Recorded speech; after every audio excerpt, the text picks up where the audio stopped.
Шановні колеги, зараз ми почнемо зустріч з актором Брюлем і режисером Кримінка, який присвячений фільму, який вже подивилися «Поганий сусід». І я хочу надати слово першому дорослому, тут Марина. Hi. Поскольку я первая, я хочу ряд обязательных вопросов. Вы приехали в Украину? Первый вопрос по фильму, пожалуйста. По фильму? Хорошо, да. Фильм, который мы посмотрели, ваш режиссерский дебют. Почему вообще для вас так важно было сесть в кресло режиссера? Это исключительно вопрос амбиций? So first of all, we're pleased to welcome you to this International Film Festival, and we would like to welcome all of our guests and journalists at the press conference dedicated to the film Next Door. It has been directed by Dan'iel Brühl, who is walking today, and his producer, Malte Greenet. And we would like to pass the floor for the first question. And the first question is going to be quite traditional, but this is your directorial debut. And what was it about to you? Why did you decide to switch chairs? Why did you decide to become a director? Was it only a matter of ambition?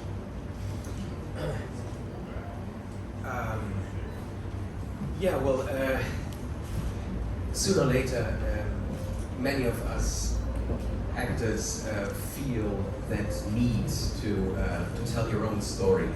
It comes out of the fact that, for me, I felt excluded of so many fascinating parts of filmmaking. Beforehand, with the writing, the editing, after the shoot, so many processes that you're not involved with. So I wanted to have that experience and to be the captain of the ship and to be fully responsible for everything and to have the privilege to tell my own story. And that's how it began. Ви знаєте, насправді, як акторові, мені завжди хотілося спробувати побачити якісь інші ролі, тому що, знаєте, мені здається, що в якийсь момент кожному акторові хочеться розказати перш за все свою власну історію. По-друге, коли я багато працювала актором, мені завжди здавалося, що поза мною залишається значна частина іншого кінопроцесу. Поза мною залишається процес написання сценарію, а далі монтажу фільму, режисуру і багато всього, що мені так само хотілося для себе спробувати. В якийсь момент завжди хочеться почуватися капітаном власного човна. Ось так. Главного героя в фильме зовут, собственно, Даниэль, и он тоже актер. И мы, конечно же, ассоциируем его с вами. Насколько это корректно, насколько этот образ похож на Даниэля Брюля, реального актера? Your main character shares the same name with you. Your main character is also named Daniel. He's also a multilingual actor. And basically, it's quite clear that the audience is going to relate your own image to the image they see on the screen. So what's the right thing to do? What is the resemblance between you in real life and the character that you depict in the film? Can I say that the Daniel in the film is the worst possible version of Daniel? And I say that as a friend, as a long-time collaborator. So Daniel will need to answer the rest of the question, but I, as an outsider and as an objective voice, can assure you the Daniel in the film, or the Daniel that's sitting here, is far from being such an asshole. Давайте я відповім на це запитання, тому що Даніель відповість на всі подальші питання сам, але на це запитання я все-таки відповім як людина ззовні, як людина, яка знає Даніеля багато років, яка з ним багато працює. Даніель, якого ви бачите у фільмі, це найгірша версія того Даніеля, який присутній зараз тут. Тому насправді, якщо говорити про Даніеля, який сидить тут зараз з вами, це, власне, він не настільки придурок, як той, якого ви побачили на екрані. You're a true friend. No, I deliberately wanted to play this game with my persona because when the idea was born, it was actually born in a tapas restaurant in Spain, in Barcelona. I had this idea of that confrontation between two very different men. And very quickly I realized that that I wanted to play that part. Not that I'm so vain, but I thought like a guy like me, or this persona, and this profession is just absolutely right for the kind of dispute that I wanted to tell. I thought he could be a famous architect or a politician or a singer, and I thought, like, I don't have anything to tell about these worlds, so I keep it in the acting world.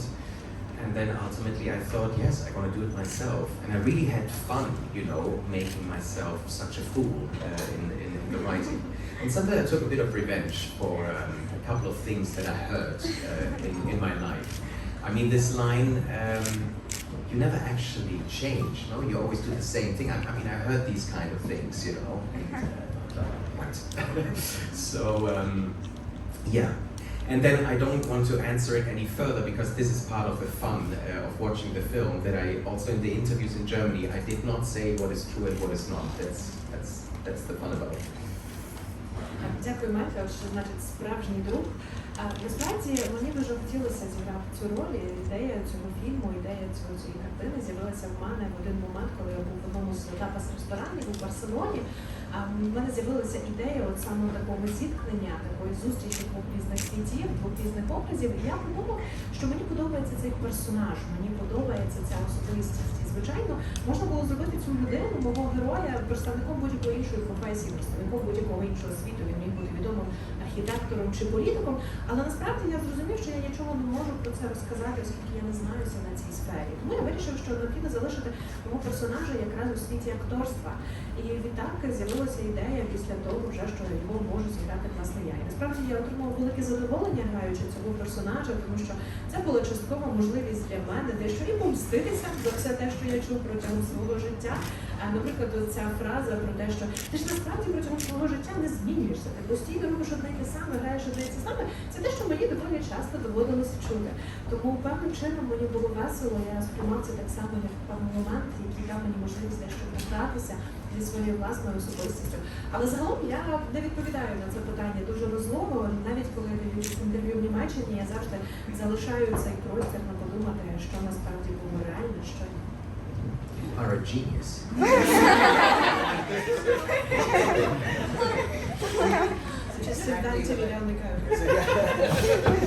І в мене питання до Мальти. Як ви вирішили підтримати цей проєкт Даніела? And I want to ask the floor to Malta. Can you tell us how did you decide to get involved with this project? Daniel and I have known each other for quite a number of years, and we're partners in a production company, amusement park, and that started years before Next Door sort of appeared as a project. So I can say that what Daniel talked about, sort of this desire to be involved in more parts of the filmmaking process, rather than just acting, which, you know, consists of being sent a script, offered a part, shot on film, and then you're seeing the finished product without any sort of, you know, usually without any involvement of, you know, what's staying in the film, what's cut out, sort of what, you know, this process of you know, the film is told 3 times. Once when you write, the second time when you shoot it, and the third time in the editing room. And so Daniel's been becoming part of that process for many years, long before he decided to also take the director's chair. So naturally, I was involved because we've been involved together in the company on a number of other projects prior to this one. Направду це було цілком логічно, тому що ми знайомі протягом багатьох років, ми спільно працюємо в кінокомпанії «Amusement Park», і ми вже працювали над багатьма іншими проєктами разом також, тому це було логічно, що я долучився до виробництва «Поганого сусіда», тому що я дуже добре знаю Даніеля, я дуже добре знаю його бажання бути задіяним на інших етапах кіновиробництва також. Тому що, знаєте, частина роботи актора закінчується на тому, що йому надсилають сценарії, запрошують зіграти певну роль, він відіграє певні моменти і все, і далі вже бачить прем'єру фінального фільму. Поміж тим відбувається велика частка процесу, до яких актор не залучений. Тому що ви знаєте дуже добре, що Фільм розповідається, історія, яка розповідається в фільмі, розповідається тричі, коли пишеться перший сценарій, коли проводяться зйомки фільму і коли проводиться монтаж уже в монтажній кімнаті. Тож я знаю, що Даніелю завжди було важливо бути залученим до цих процесів, також мати можливість працювати там теж. Тому для мене було цілком логічно, що в якийсь момент він захоче це зробити і таким чином відрадив підтримав. What did director Daniel Brühl says actor Daniel when Daniel performed badly on set? Що режисер Даніель Брюль казав акторові Даніелю Брюлю, коли Даніель Брюль погано грав на майданчику? It's a good question. Yeah,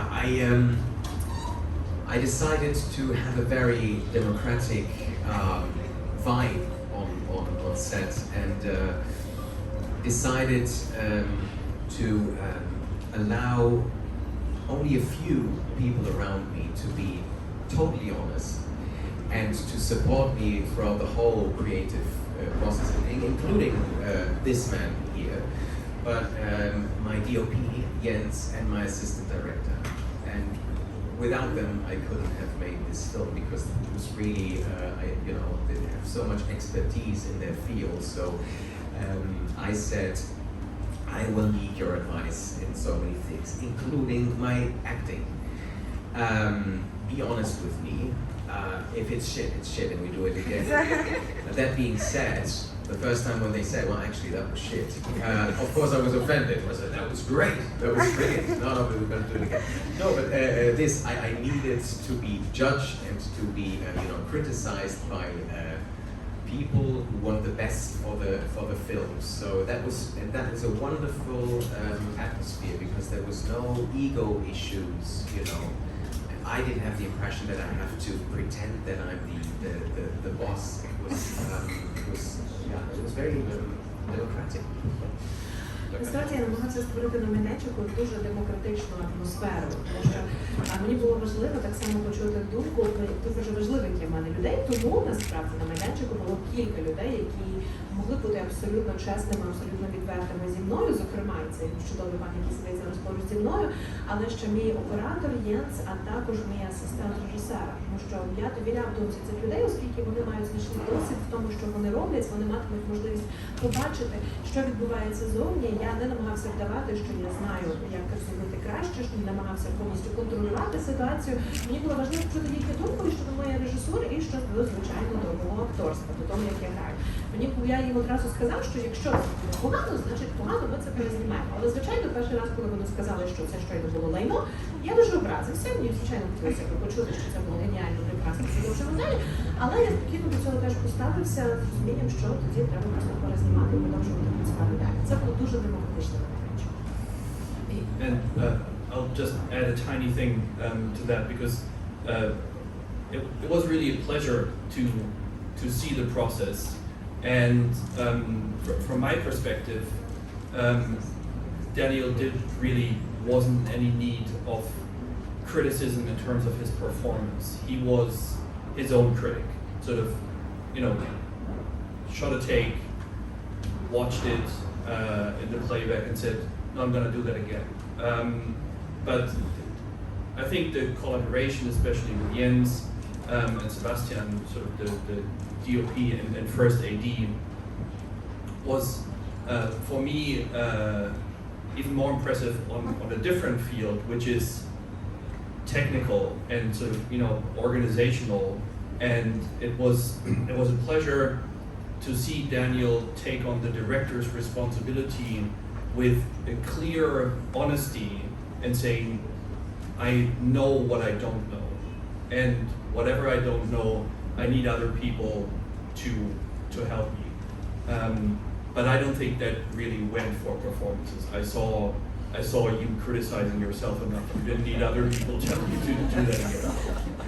Я теж хочу додати до цього запитання, тому що мені здається, що щодо того, як з акторством справлявся Даніель, насправді йому не потрібен був ніякий інший критик, окрім нього самого, тому що він дуже скрупульозно до цього ставився, він передивлявся сцени на плейбеку, потім так само казав, що він хоче щось перезняти, якщо йому щось не задовільняло.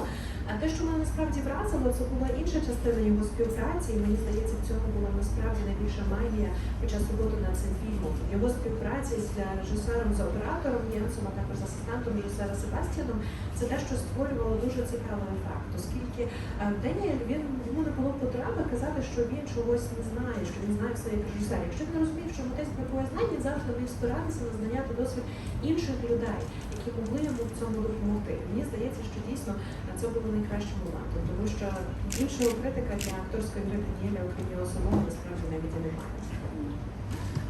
If honestly, Daniel, what do you waiting for your movie? Good critics, good box office. Maybe it's questions for you. Даніель, якщо чесно, чого ви чекаєте від свого фільму? Ви чекаєте хороших касових зборів, хороших критичних відгуків? Чого очікуєте? What do you expect? What is the first part of the question? What I expect from the film? I don't know. It's you're gonna have to answer for yourself, but obviously you're making. I think filmmaking is, at least for me, so you're in the end you're doing it for an audience because sort of the even an art house, and this is clearly an art house film. Even there, sort of the form of a film, a movie, happens in a dark room in front of an audience. So while you can't foresee the reaction of an audience, I think it's made for that space. So all my career, I've been hoping and expecting for the films that I or we became involved in to be seen and liked by many people. Usually it was less people than we had hoped for. And in art house films that probably continues to be the case, and it's certainly not getting better. But I think you're doing it for an audience, and secondly, you're doing it to meet your own expectation and your own criteria. Sort of it's I think the way we work, and we work as a company, we're very much governed by our own taste. So I want to make a film and then be able to look at it again 3 months after we finish it and say, that wasn't so bad. Я думаю, що Даніель зараз теж відповість на це питання, але можу сказати від себе, власне, чого я очікую.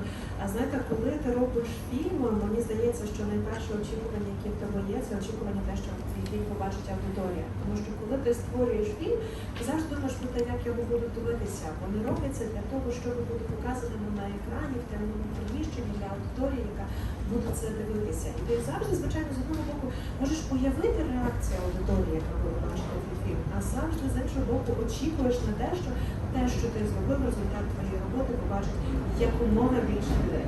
Зазвичай це не так багато людей, як ми очікуємо, але все ж ми розуміємо, що це артхаусний фільм, і зараз з'являється трошки більше глядачів для артхаусного кіно, хоча не завжди. Але я розумію, що є бажання, окрім того, щоб показати цей фільм аудиторії, також дещо задовольнити свою власну потребу зняти цей фільм, чому сказати, історію. Тому що завжди йдеться так само про те, що хочеться керуватися своїм власним смаком. Принаймні для нас у нашій студії ми йдемо за тим, що нам хочеться розказати, що нам хочеться показати. Yeah. Well, I mean, the fact that I've done a film, so at the end you have a film, and it's and I'm happy with the result.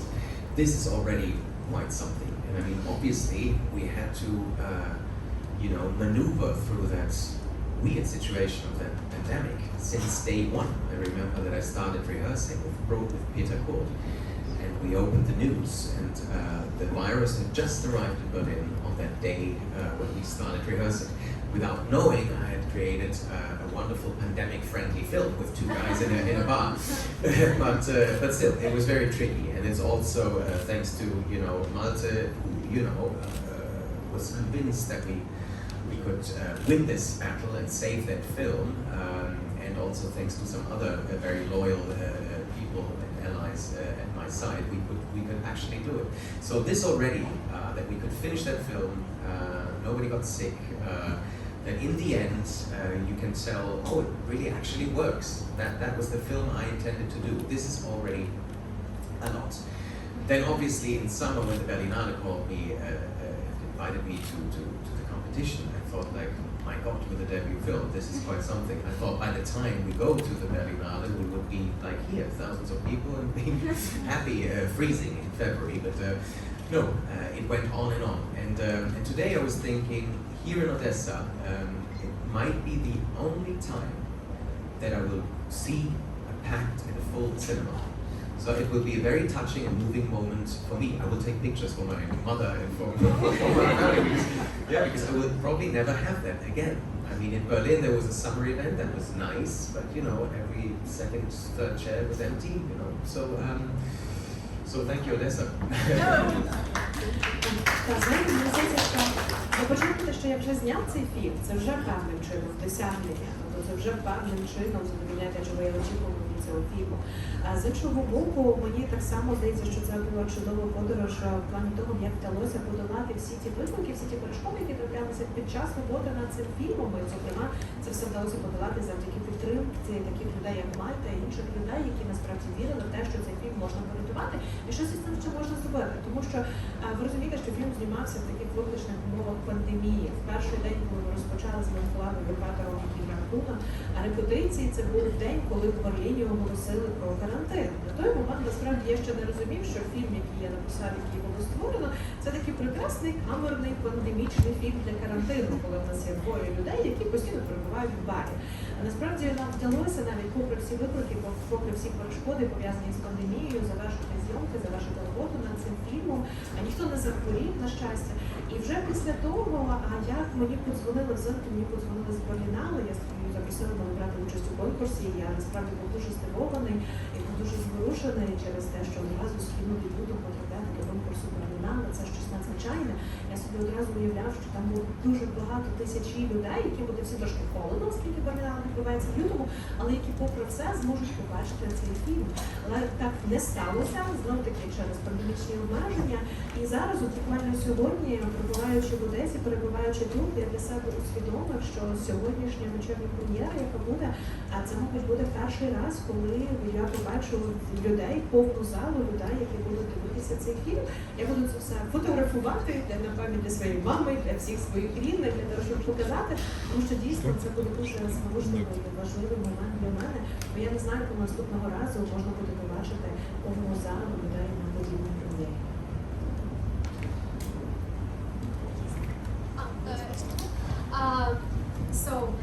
You have often complained that till your mid-30s you've been playing soft guys, and now your character is smug and arrogant and stuff.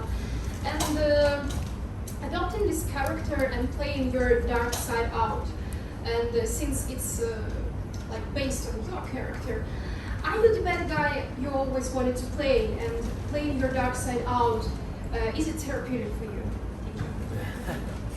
Ви колись в інтерв'ю своїх розповідали, що до 30 не 30 своїх років ви завжди грали роль якихось дуже м'яких, поблажливих персонажів. Зараз те, що ми бачимо на екрані, ви граєте доволі темну, жорстку версію, можливо, себе. Чи дійсно це? Чи це було для вас терапевтичне? Чи можливість зіграти такого самовпевненого, поблажливого персонажа?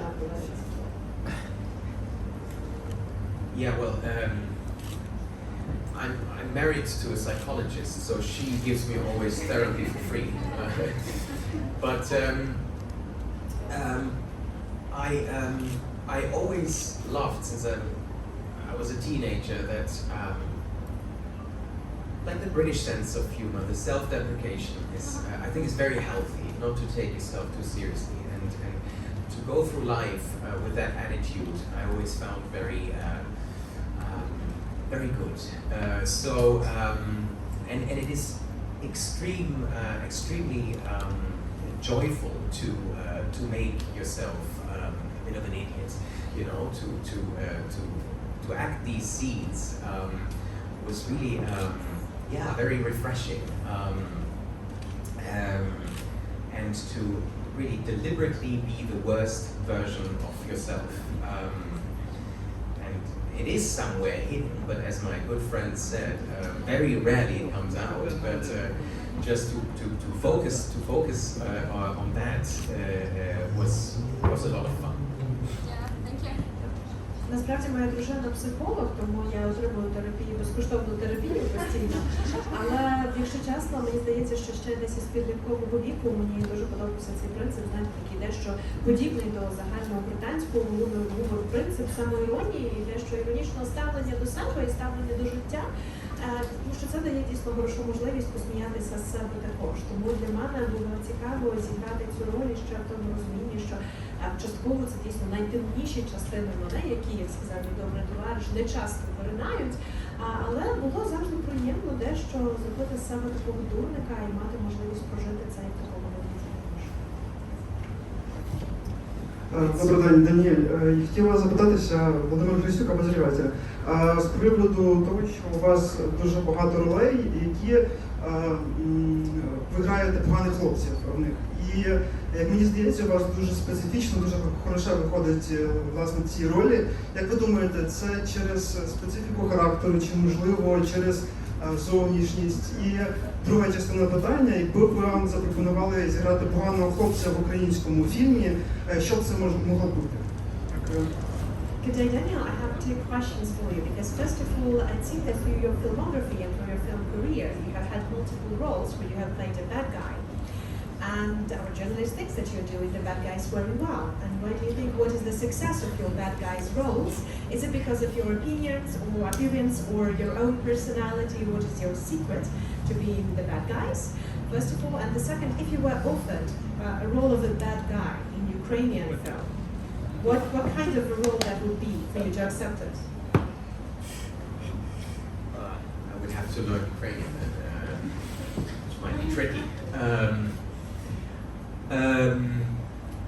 Yeah, well, I actually at the beginning, when I started working, I had this one hit film which was called Goodbye Lenin, and for a long time then I was typecast as the nicest guy in Germany, the one who helps elderly people cross the street, and and I found myself in so many situations where I had to sign cucumber glasses in the supermarket, and I got tired of that, and all the scripts that I was sent in Germany was that kind of, son-in-law kind of super nice guy. And then it took some time, and it was only the outside perspective of foreign directors, including like Tarantino, for example, who saw something else in me. At least in this one, I started as a nice guy, but then it turns out that I'm also a Nazi asshole. But that was a nice offer, because he saw that that ambiguity. And as an actor, of course, playing villains and playing bad guys is always fun. It's like the dark sides within yourself that you don't want to show normally. Is always something that is interesting and fascinating for people. That's why they love seeing killers and psychopaths in movies, because it's in all of us, but we don't want to show it. So to be able to explore that field and to have played different villains now in the last couple of years was, I felt, extremely rewarding. And in a Ukrainian film, send me the script. Translate it, please. But yeah, why not? Так, перш за все, якщо займатися українському кіно, доведеться, мабуть, вивчити українську, це може бути проблематично. Але врешті щодо ролей поганців у фільмах, тому що насправді на початку моєї кінокар'єри, після того, як я зіграв роль у фільмі «Goodbye Lenin», фактично за мною сформувалася така репутація абсолютно хорошого хлопця, і протягом багатьох років на жодні інші ролі, окрім як ролі хорошого хлопця, мене не запрошували. Знаєте, було таке відчуття, що я якраз саме та людина, яка переводить бабусь через дорогу, допомагає старшим, гроші, дбає про всіх інших людей, допомагає людям доносити покупки з супермаркета, підписує якісь пам'ятні речі. Насправді, знаєте, такий типаж дуже доброго тестя, те, що хоче бачити ваша мама. Але врешті, мені здається, що для того, щоб побачити мене в ролі якихось поганців, довелося так само використати точку зору американських режисерів за океану, тому що в них не було цього досвіду бачення мене в інших ролях, тільки хороших людей. І мені здається, що от в Тарантіно, коли стався ось цей перехід, коли Тарантіно запропонував мені роль в «Безславних виродках», і там я теж спочатку граю хорошого хлопця, а потім виявляється, що я насправді нацистський покидьок, але врешті мені здається, що це був дуже правильний перехід, дуже правильна зміна, оскільки йому вдалося побачити цю неоднозначність. І тут розпрацьовує те, що акторам, на мою думку, завжди цікаво грати поганців, завжди цікаво грати негативних персонажів, адже це дає змогу, перш за все, дізнатися про якісь дуже темні частини себе. Тому що кожен із нас має певні цілісті всередині, які ми хочемо відкривати, які ми хочемо дізнаватися, але нам дуже цікаво спостерігати це на екрані, тому ми дивимося в кіно про вбивць, про психопатів і всіх інших. Тому це був дуже цікавий момент для мене, так само можливість дослідити цю темну сторону також. Ось ці кілька років, які я працюю над ролями поганців, останнім часом це було прекрасно, бо дуже цікавий момент для мене дослідити свою темну сторону. Щодо українського кіно, присилайте перекладений сценарій.